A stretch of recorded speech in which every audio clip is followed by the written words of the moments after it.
40 Minutos tiene el orgullo de contar con una de las personalidades más relevantes de la cultura en la Argentina.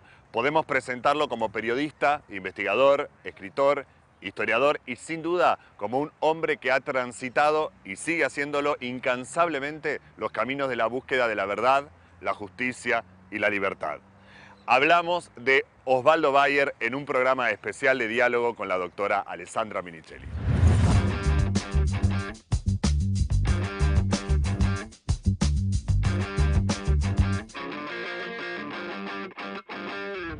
Mucho gusto, un lujo realmente tenerlo en nuestro programa. Para mí es un placer enorme y para todo el equipo de trabajo acá tenerlo con nosotros para que nos cuente un poco de todo su camino recorrido, porque también sabemos que se está haciendo una linda película que en algún momento veremos sobre parte de su historia, pero a mí me gustaría empezar que usted nos diga como historiador, como periodista, como anarquista, ¿cómo se define? ¿Cómo se define Osvaldo Bayer? Qué difícil. No sé. ¿Le gusta llamarse periodista? Periodista, sí. ¿Sí? Sí, periodista. ¿Y por qué usted insiste con llamarse anarquista? Antes conversábamos y yo le decía que para mí es un humanista con mayúsculas. Bueno, más que anarquista soy libertario. Libertario. Me gusta la idea del socialismo, pero en libertad. Jamás una dictadura del proletariado ni de nadie. El socialismo en libertad. ¿Y lo ve posible de concretarse un socialismo en libertad? Ojalá que sí. Yo creo que sí, que el mundo va a llegar finalmente diciendo solamente puede haber paz, solamente puede eliminarse la violencia con un socialismo en libertad. Donde todos puedan comer, todos tengan trabajo, todos puedan ir al colegio, todos pueden ir a la universidad, por ejemplo. Y ya no estamos en ese camino, ¿no? Hubo una época donde estábamos en nuestro país en camino a una distribución del ingreso mucho más equitativa que le permitiera efectivamente igualdad de oportunidades. Sí. ¿Qué ve que está pasando? Hemos caído en el otro extremo. Hemos caído en el aristocratismo. Hemos regresado a la década del 30 en la Argentina. Sinceramente es un retroceso total el haber elegido a este presidente, el haber elegido este sistema de la Recoleta, que ya tendría que estar bien enterrado. Y sin embargo lo repetimos ahora. ¿Y usted ve riesgos? La década del 30. La década del 30. Sí. Con todos sus defectos. Con todos sus defectos, sí. Está. Y ya lo estamos viendo, sinceramente. Y un ataque a todo lo que son movimientos populares, ¿no? Por supuesto. Voluntad de esconder a los movimientos populares. Me temo una gran represión que venga.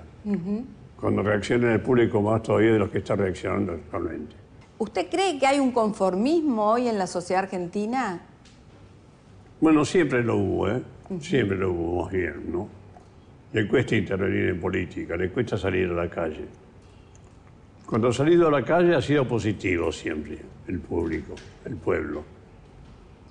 Así que veremos. Veremos qué pasa. Y usted en el año 2001, cuando hubo que se vayan todos, este ruido tan fuerte, usted tuvo una fuerte participación. Sí. Presencia, acompañamiento. Acompañamiento.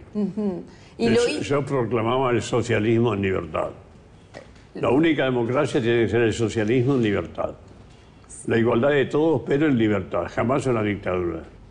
Osvaldo, cuéntenos un poco por qué se animó a escribir la historia de la huelga del 21. Yo en algún momento o en alguna de sus entrevistas o de sus planteos leí por ahí que sus padres vivieron en la Patagonia. Claro. ¿Eso fue el disparador? Eso fue el disparador. Es decir, mi padre vivió durante las huelgas en la Patagonia, las vivió. Y siempre. Yo nací después de las huelgas. En el 27, las huelgas fueron en el 21. Pero él, que dejó Río Gallego después. ¿Vivió en Río Gallego su papá? Sí, su mamá y su la papá. Familia, justo cuando las huelgas vivieron en Río Gallego. Río Gallegos. Y entonces se acordaba de todo. Y no podía superar. Dice, ¿cómo fue escondido? Nunca más se supo nada. Dice, quedó solamente en Río Gallegos, en Santa Cruz, todo ese problema. Cuando fue un asesinato feroz, tal vez el peor que cometió la Argentina contra su clase trabajadora. Bueno, y me contaba cuando yo era chico, cuando yo era adolescente. Siempre me contaba. Siempre tenía algún episodio que contarme. Y entonces, una vez que yo estudié historia y comencé a escribir mis libros, dije, voy a escribir la historia esta. Y me fui. Estuve 4 años. Las vacaciones me las pasaba en Río Gallegos y en Santa Cruz, recorriendo todo esto, encontrando papeles, viviendo todavía, hablando con la gente que había vivido en aquel tiempo, de manera que tuve que escribir 4 tomos para describir todo el material que conseguí.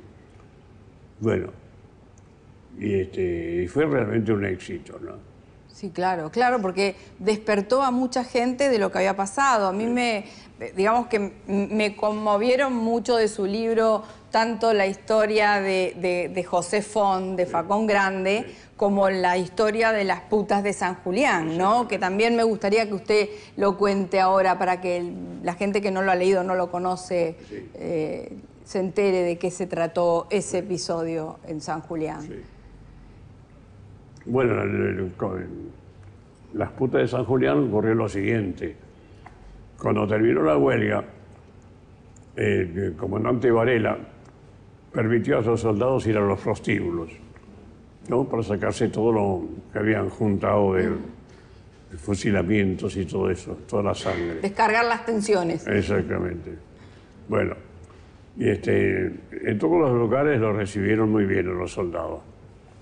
Y cuando fueron a San Julián, una parte del ejército, una parte del regimiento, quiso entrar al prostíbulo, la Catalana.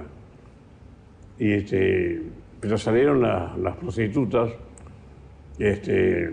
a la calle al grito, no, ustedes no entran, asesinos, con asesinos no nos acostamos. Y tuvieron que irse, decepcionados completamente. Quisieron pegarles, pero las mujeres empezaron a defenderse y entonces vieron que era peligroso el asunto. Y se fueron. Y quedó el episodio así. Como de mucha dignidad y, mucha dignidad. Y muy contestatarios a lo que pasó. Claro. O sea, y aún hoy creo que se les rinde homenaje a estas 4 o 5 mujeres. 5 mujeres. 5 mujeres sí. Que eran las que trabajaban en ese prostíbulo, que era muy común en la Patagonia que existieran prostíbulos. Ahora, fueron muy perseguidas después por el gobierno de Santa Cruz. Claro. Tuvieron que dejar San Julián, tuvieron que irse, se perdieron en la Pampa, digamos, y solamente regresó una que está enterrada en el cementerio de San Julián. Foster. ¿Eh? Foster. Maud Foster, la inglesa, una prostituta inglesa, que había sido llevada como secretaria por los estancieros ingleses. Bueno, y ella se acabó con eso, estuvo enojada y se fue al prostíbulo directamente. Bueno, y está enterrada en el cementerio de San Julián. Y es increíble, siempre tiene flores, siempre tiene flores. Yo descubrí, porque estuve ahí varias horas, descubrí a 2 viejitos que te traían flores. Serían clientes de ella. Habían sido clientes y estaban siempre agradecidos, ¿no? Claro. Qué cosa emocionante. Sí, claro. Hablé con ellos. Y dijeron, no, nosotros no éramos clientes. No, claro. No, nos gustó el gesto de ellos. Dije, pero no. No, le digo, sí, está bien, claro. Viejitos turros. Está bien, qué lindo. Ya salió Fonres RS, revista mensual dedicada a la responsabilidad social empresaria. En este número, entrevista a Humberto Grimaldo Durán, coordinador del Observatorio de RS para América Latina y el Caribe, lo regional con foco en lo territorial. Radiografía de la situación en América Latina de los planes nacionales en RS. Con el editorial de la doctora Alessandra Minichelli, Planificación Estratégica y Planes Nacionales para cumplir metas y objetivos. Además, Pacto Global, qué significa formar parte y cómo se logra.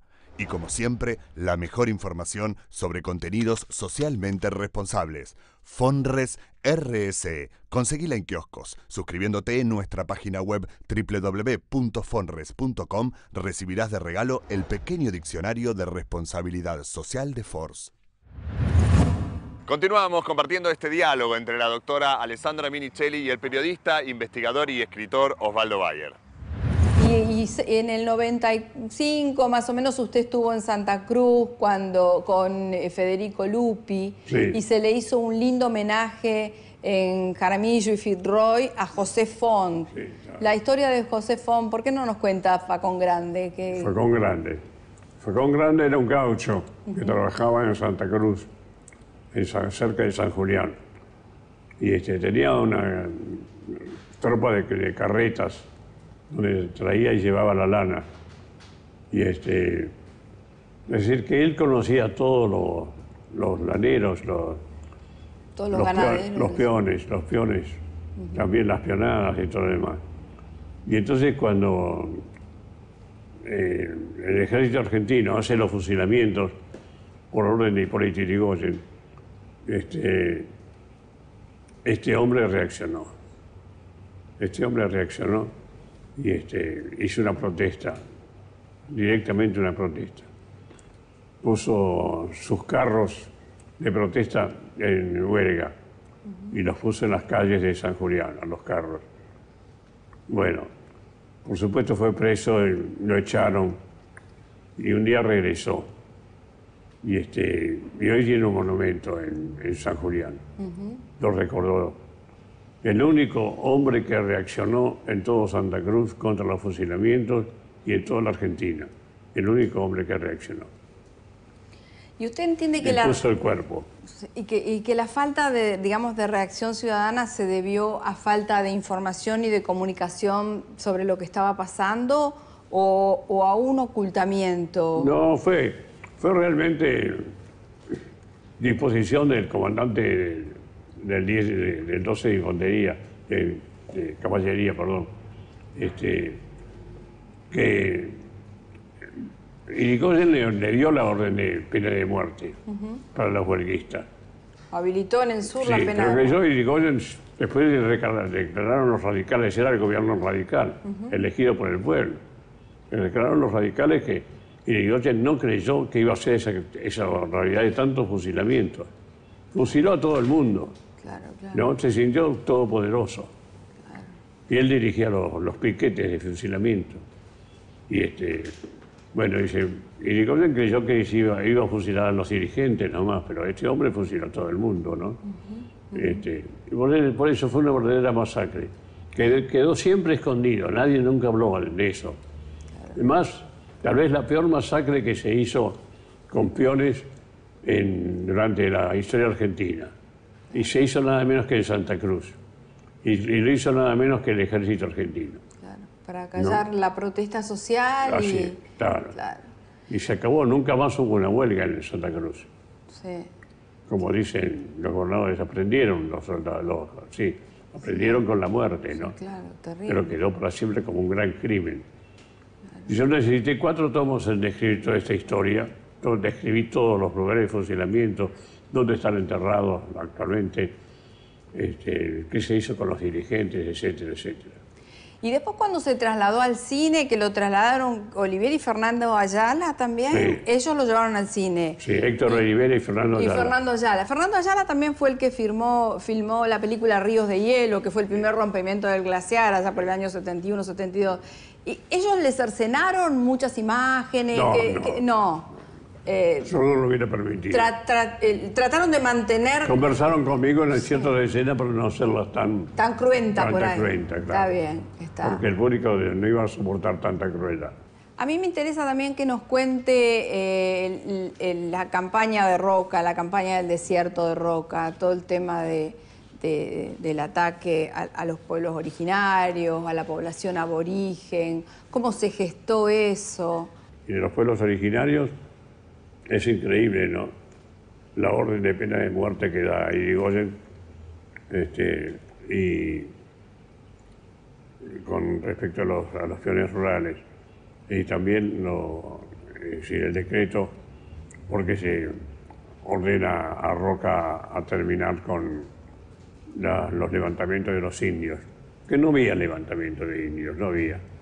Lo que pasa es que querían quedarse con la tierra de los indios. Claro. Y claro. después era... Y esclavizarlos, ¿no? Y esclavizarlos. La asamblea del año 13 abolió la esclavitud, pero querían esclavizar a los indios. Así es. Está. Y quedó. Y eso se logró. Quedó, es decir, después de la eliminación de los indios, o la masacre con los indios, y también el trabajo que se inició después, los grandes latifundios. Claro. Se dio para todos los grandes latifundios. Que eso fue todo un negociado también, hubo connivencia. Uno de los peores negociados, un criminal además. Claro. ¿Por qué se mató a tanta gente, no? Para quedarse con la tierra. Sí, y hasta ahora tienen la tierra esos latifundistas, los descendientes, por supuesto. Claro, claro. No se los tocó nunca, ningún gobierno tocó esos latifundios. Sé que está ahora trabajando en una película que un poco cuenta su vida en el exilio y demás. Fueron 8 años muy intensos de su exilio en Europa. Decidió irse en Alemania, decidió irse por voluntad propia y despidiéndose de amigos del tipo de Rodolfo Walsh, por ejemplo. ¿Por qué no nos cuenta de eso? Mire, tuve que ir porque fui perseguido yo y iba a perder la vida, ¿no? Había ocurrido lo de Rodolfo Walsh, la desaparición de él, el asesinato de él. Bueno, ese día que lo mataron, decidí no aparecer más en público. Y después yo salí en la lista de las 3A, condenado a muerte. Claro. Y entonces yo cuando pude me fui a Europa. Me hubiera gustado irme a Venezuela o a México, donde estaban todos los argentinos exiliados. Pero como en Alemania yo por mi ascendencia podía trabajar, dije voy a dejar un puesto de trabajo en México para los argentinos que no pueden ir no tienen aceptación en otro lado, claro. Y voy a ir a Alemania. ¿Sus hijos nacieron en Alemania? No, mis hijos nacieron en Argentina, el mayor nació en Alemania, pero los otros 3 nacieron en Argentina. Por eso fui a estudiar a Alemania. Ahí es cuando me casé. Y ahí es cuando nació el primer hijo. Después regresé a la Argentina y nacieron los otros 3 hijos. Bueno, pero ahora los hijos se quedaron en Alemania, que vinieron conmigo al exilio, por supuesto, ¿no? Eran todos jovencitos. Estudiaron allá, se recibieron allá, tienen muy buenos empleos allá, y se casaron allá. Tengo 10 nietos, ¿no? Que también están estudiando ya. Uno se casó, mejor dicho, 3 se casaron. Y tengo 6 bisnietos ya. Muy bien. Sí. Qué lindo eso. Y voy a cumplir 90 años ahora en febrero.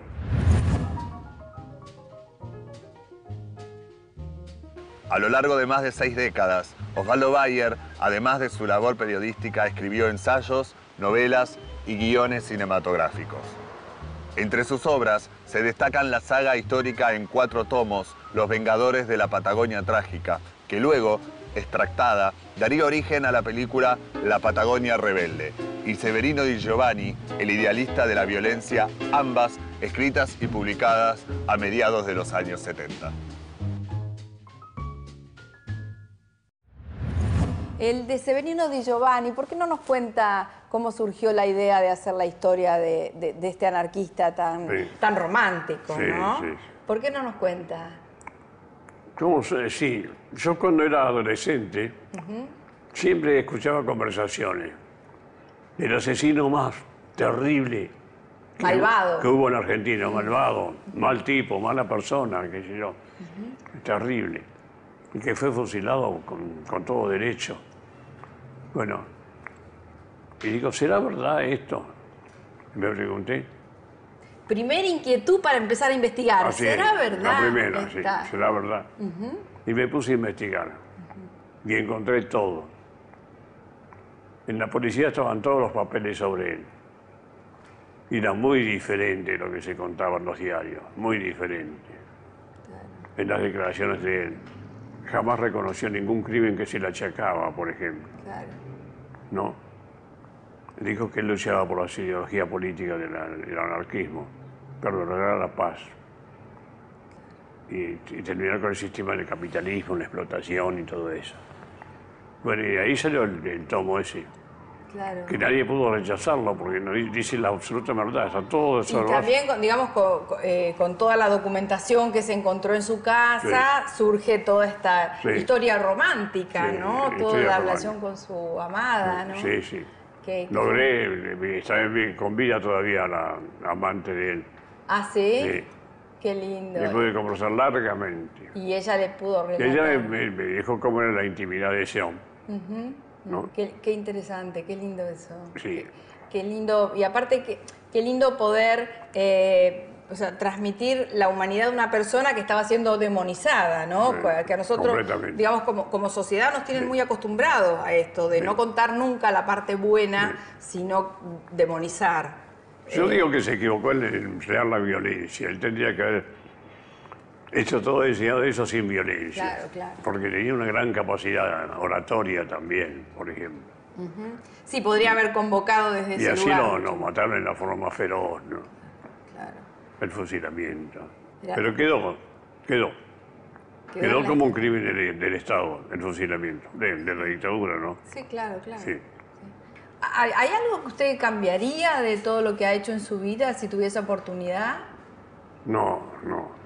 Yo quiero luchar, ver por lo menos el triunfo de que quedan eliminadas las villas miserias. Eso, periódicamente visito las villas miserias y sencillamente es increíble cómo vive esa gente, ¿no? La miseria de los niños. Claro. En la Argentina, ahí en el barrio norte, ahí en el Puerto Nuevo. Claro. A pocas cuadras del barrio norte, el lujo, las casas lujosas. Claro. ¿Y cómo ve el tema de los migrantes europeos en Europa, que también son ciudadanos de cuarta, ¿no? Sí. ¿Cómo está viendo esa violencia? Porque si se quiere, es parte de la movilidad de las personas en el mundo, ¿no? En algún momento vivimos la inmigración europea en la Argentina, hoy hay toda una migración en Europa y es una gran tristeza, Porque no los recibe nadie. No los recibe nadie. Viven aislados completamente. Claro. Se los explota. Y cuando vienen todos de países muy ricos que podían dar toda su recibirlo. Toda su riqueza a la gente, ¿no? Generarles oportunidades de trabajo. Vivimos en un mundo que no ha encontrado ninguna solución todavía, ¿no? Y ese es un problema de falta de solidaridad humana, es un problema ético, sí. ¿Eso cómo lo evalúa? Es un problema del capitalismo, es el sistema. Claro. La gente quiere ganar más y ganar más, y hay otros que ganan cada vez Nadie menos. se conforma con vivir con lo suficiente. Nada. No. Claro. Y eso tampoco le garantiza nada, un buen vivir. Eso va de la gente sola, ¿no? De la gente, por ejemplo, como sufren las mujeres solas, viven golpeando las puertas, pidiendo trabajar en Europa, por ejemplo. Claro, que han quedado... Vienen las migraciones que se hacen para poder trabajar, ¿no? Salen de esos países, no hablan más su idioma, no viven más su cultura. Claro, se tienen que adaptar completamente. Son millones que están en Europa, esa gente que ha venido a trabajar. Claro. Qué injusticia. No es el sistema. El sistema capitalista no ha arreglado absolutamente nada, ningún problema. Pero en algún momento pensábamos que era el fin del capitalismo y de golpe resurgió con fuerza nuevamente. Sí, claro. ¿Y será un capitalismo distinto el que viene o es más de lo mismo? Es más de lo mismo. Y lo que tenemos que propender es el socialismo, pero en libertad. Jamás una dictadura del proletariado. Jamás una dictadura. Fracasó en los países comunistas por la dictadura. En cambio, si hubiera hecho actuar al pueblo directamente, y el pueblo como protagonista, serían de grandes democracias actualmente, igualitarias. No se hizo y terminó todo mal. Bueno, Osvaldo, ha sido la verdad que un placer enorme conversar con usted. Muy lindo sus preguntas, muy amplias, muy amplias. Bueno, gracias. La verdad, tenía muchas ganas de conocerlo, Gracias. muchas ganas de que participara de nuestro programa y nos contara su experiencia. Mucho agradecimiento de nuestra parte por lo que ha hecho por la Patagonia y por recrear la historia de la Gracias. Patagonia. Bueno, Muchas gracias, muchas gracias. hasta siempre.